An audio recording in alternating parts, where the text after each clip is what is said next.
agamanya Siti Khadijah ini kan disembunyikan. Apa agamanya Siti Khadijah? Yang pasti dia bukan penyembah berhala. Yang pasti dia bukan Yahudi. Agamanya apa? Tetapi kalau kita lihat dari pernikahannya dengan Nabi Muhammad tidak pernah berpoligami. Ya. Di Jazirah Arabia, Yahudi berpoligami. Penyembah berhala, musyrikin juga berpoligami. Orang Islam berpoligami. Yang tidak berpoligami agamanya apa? Nanti Bapak yang menjawab sendiri.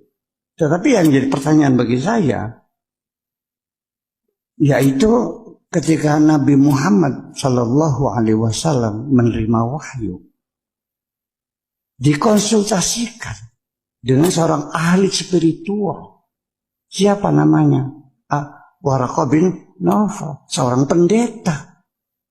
Nabi Muhammad, Nabi kita, mengkonsultasikan wahyu itu dengan seorang pendeta. Jadi Khadijah ini siapa sebetulnya? Ini jadi masalah. Ini sebetulnya ada yang disembunyikan. Ada yang disembunyikan.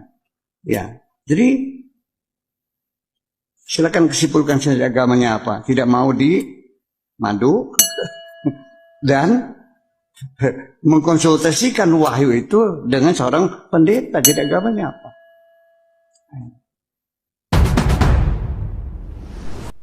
Oke, ini tema menarik ya, teka-teki agama Siti Khadijah yang kita kenal sebagai keponakannya Waraqah bin Nawfal. Yang pertama yang harus kita cermati adalah apa agama Khadijah si janda kaya itu. Waraqah dikenal sebagai seorang penganut agama Nasrani dan dikenal sebagai tokoh dalam masyarakatnya. Maka di sana, Nabi diminta Waraqah bin Nawfal untuk menceritakan kejadian yang dialaminya. Usai mendengarkan Nabi, Waraqah bin Nawfal berkata, "Demi Tuhan yang jiwaku berada dalam genggamannya. Sungguh engkau adalah Nabi umat ini. Sungguh kaummu akan mendustakanmu, mengganggumu, mengusirmu, dan memerangimu." Kemudian, Rasulullah bertanya, "Apakah mereka akan mengusirku?" Waraqah menjawab, "Ya, tidak seorang pun yang datang membawa serupa dengan yang engkau bawa, kecuali dimusuhi dan diperangi orang. Kalau aku mencapai masa itu, usiaku panjang, niscaya aku akan membelamu dengan pembelaan yang kuat."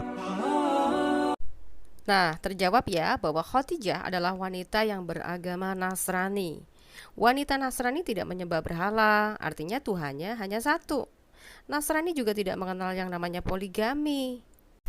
Buya Syakur menyebutkan yang suka berpoligami itu Yahudi, pagan Quraisy yang menyembah berhala, dan Islam.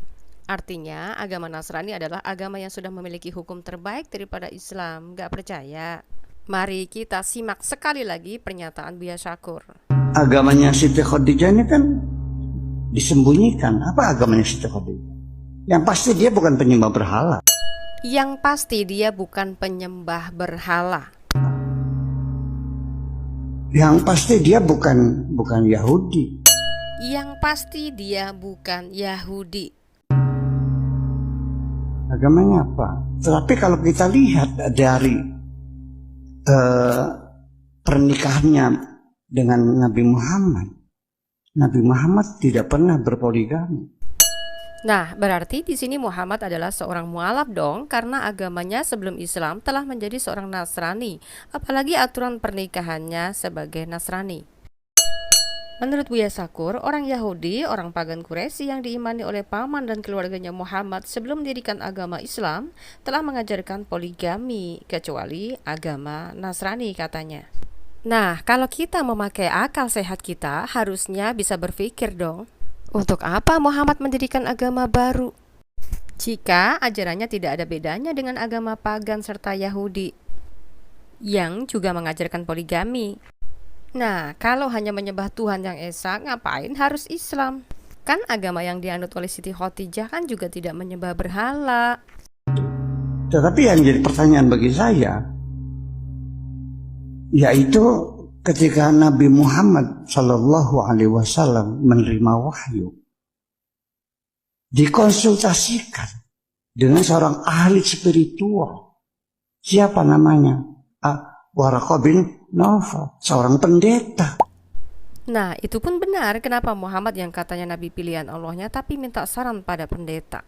Tentunya teka-teki misteri itu mulai akan terkuak.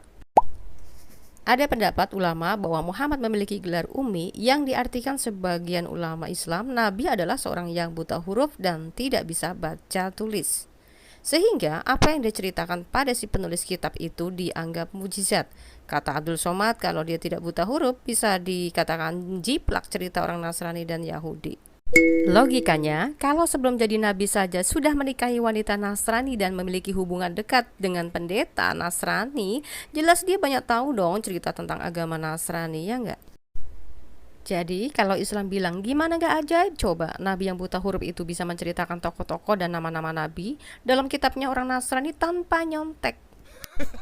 Nah, yang perlu kita cermati adalah seseorang yang buta huruf bukan berarti dia tidak mampu berbicara dan mendengar ya kawan-kawan ya. Jadi jangan terlalu polos, arahkan seolah-olah kisah ini nyata yang bisa kita raba dan kita lihat sekarang. Analisa pertama, sebelum mendirikan agama baru Islam, Muhammad telah menikahi Khadijah yang beragama Nasrani dan bukan penyembah berhala. Karena selama 25 tahun Muhammad mengikuti agama leluhurnya serta orang tuanya dan pamannya Abu Thalib sebagai penganut pagan Quraisy penyembah berhala. Setelah menikahi Khadijah, Muhammad berusia 25 tahun menjadi penganut Nasrani serta pernikahannya pun dengan cara Nasrani. Kemudian mendapat wahyu ketika Muhammad berusia 40 tahun. Jadi Muhammad sempat menjadi orang Nasrani selama 15 tahun. Nah, logikanya selama 15 tahun Muhammad hidup bersama Khadijah dengan keyakinan yang sama. Pertanyaannya, apakah selama 15 tahun ketika Muhammad menjadi Nasrani nggak pernah belajar kitabnya orang Nasrani? Seandainya mau dibilang buta huruf pun kan pastinya suka mendengar khotbah pendeta Waraqah bin Naufal dan dari Khadijah sendiri dong. Coba tanya orang yang mungkin buta mata ketika dia mendengar suatu cerita, dia bisa kok menyampaikan kembali ke orang lain. Selanjutnya, analisis yang kedua. Nah, kalau bicara logika dan bukan cerita fiksi, tentu alur ceritanya kan nggak kepotong-potong gitu. Tentunya ada kronologi peristiwa dan lain sebagainya. Nah, sementara Muslim selama ini hanya mengetahui cerita singkatnya saja, bukan? Nih contohnya, hanya tahu bahwa Nabi itu buta huruf. Hanya tahu bahwa wahyu yang diterima itu wahyu Allah secara langsung. Hanya tahu bahwa Al-Quran adalah mujizat terbesar Nabi. Kebanyakan hanya itu tanpa mencoba menghadapkan cerita ini berdasarkan peristiwa nyata atau sekedar cerita belaka. Analisa saya yang ketiga, kalau di masa hidupnya Muhammad masih ada penganut Nasrani, tentu kitab yang dianut oleh Nasrani dan Yahudi masih ada dong. Hal sepenting ini kenapa tidak pernah diungkapkan pada jamaah awam supaya ketika mereka beriman tidak sekedar ikut-ikutan. Nah, pertanyaannya juga ya, kenapa umat Islam seolah-olah tidak pernah mau tahu tentang sejarah nabinya ini sesuai kronologis dalam TKP-nya serta bukti jejak-jejaknya yang bisa kita cerna sampai sekarang ini. Masa ujuk-ujuk tiba-tiba ke Gua Hiro ngapain, Pak? Terus pulang-pulang dalam keadaan takut dan gemetar bilang kalau dirinya ketemu makhluk yang menakutkan. Dan anehnya yang saya tangkap juga adalah kenapa justru Waraqah yang memastikan dia bahwa dirinya telah dijumpai malaikat. Harusnya malaikat itu terlebih dahulu memperkenalkan diri bahwa dirinya adalah utusan Tuhan dalam misi pengutusan. Contoh, ini kronologi malaikat yang datang kepada Maria dalam Alkitab ya. Lukas 1 ayat 28-30. Ketika malaikat itu masuk ke rumah Maria, ia berkata, "Salam hai engkau yang dikaruniai Tuhan menyertai engkau." Maria terkejut mendengar perkataan itu, lalu bertanya di dalam hatinya, "Apakah arti salam itu?" Kata malaikat itu kepadanya, "Jangan takut, hai Maria, sebab engkau beroleh kasih karunia di hadapan Allah." Jadi damai cara datangnya, bukan malah bikin takut. Mari kita lihat dalam peristiwa wahyu turun ke Muhammad ya. Dalam hadis riwayat Bukhari 4572, saat beliau berada dalam Gua Hiro, malaikat mendatanginya seraya berkata, "Bacalah."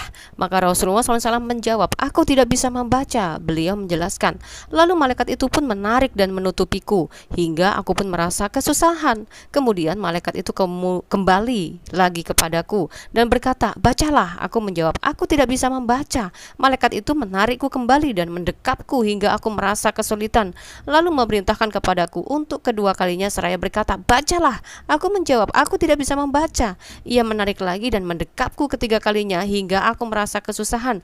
Kemudian malaikat itu pun menyuruhku kembali seraya membaca Iqra bismi rabbikal ladzi khalaq. Nah, jelas dari sini saja pasti muncul spekulasi kenapa proses pewahyuan yang didapati oleh Muhammad ini terkesan mengerikan. Ditambah lagi kronologis peristiwanya terjadi penekanan sehingga Muhammad mengalami kesulitan bernafas dan berkata, aku tidak dapat membaca. Tentu timbul pertanyaan baru tentang perkataan Muhammad tidak dapat membaca ini, penyebabnya apa? 1. Karena tekanan Jibrilnya, atau 2. Benar-benar buta huruf. Dan kenapa juga Muhammad hobinya masuk ke tempat gua-gua gitu ya? Ini bukan kata saya, tapi hadisnya. Beliau selalu pergi ke Gua Hiro. Keganjalan berikutnya adalah, apa iya ketika sudah mulai mendapatkan wahyu justru muncul pemikiran Muhammad ingin mengakhiri hidupnya hanya karena kecewa tentang pemberitaan dirinya jadi nabi tidak dipercayai oleh orang Yahudi dan Nasrani.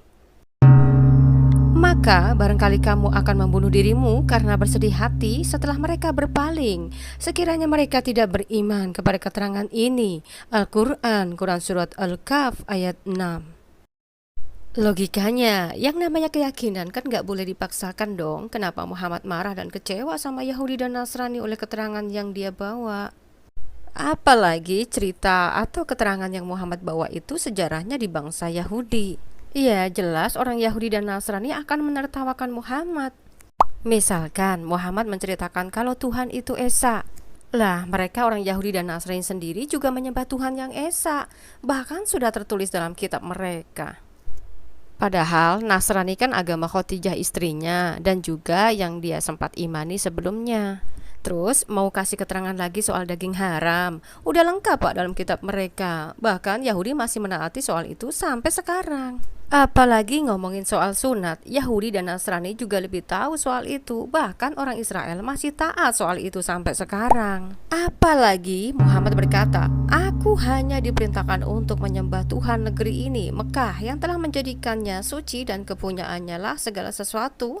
Dan aku diperintahkan supaya aku termasuk orang-orang yang berserah diri. Dalam Quran Surat An-Naml ayat 91. Sedang yang diimani orang Yahudi adalah Tuhan yang memilih bangsa Israel untuk memenuhi maksudnya.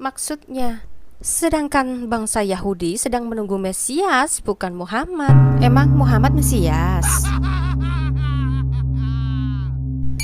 Analisis berikut yang mesti dicermati adalah, kenapa kenabian Muhammad dalam wahyu pertama itu diakui oleh Waraqah bin Naufal sebagai pendeta Nasrani? Secara logikanya saja, ketika Muhammad mendapat wahyu kan pendetanya masih ada, otomatis kitab sucinya juga masih ada dong. Kemudian jadi tanda tanya dong, kenapa justru Muhammad sudah jadi nabi dan memiliki pasukan yang amat banyak, kitab Nasrani dan Yahudi tiba-tiba difatwakan hilang atau dirubah gitu, kenapa ya? Biar bukti bahwa Muhammad itu sudah dinubuatkan dalam kitab Taurat dan Injil beneran ada gitu loh. Bukan malah dituduh hilang lah, dirubah lah. Ya gimana ahlinya kita bisa mengakui bahwa Muhammad adalah Mesias yang ditunggu-tunggu itu? Karena yang ditunggu-tunggu oleh orang Yahudi itu sang Mesias Pak, bukan seorang nabi. Nah, ini penting sekali untuk direnungkan. Kitab Taurat kan bahasa Ibrani, sedangkan Injil kan bahasa Yunani. Dan yang ngerti bahasa itu kan mereka sendiri, orang Yahudi dan orang Nasrani, bukan orang Arab. Kalau ternyata Yahudi hanya menunggu Mesias, kok situ maksa nunggu nabi?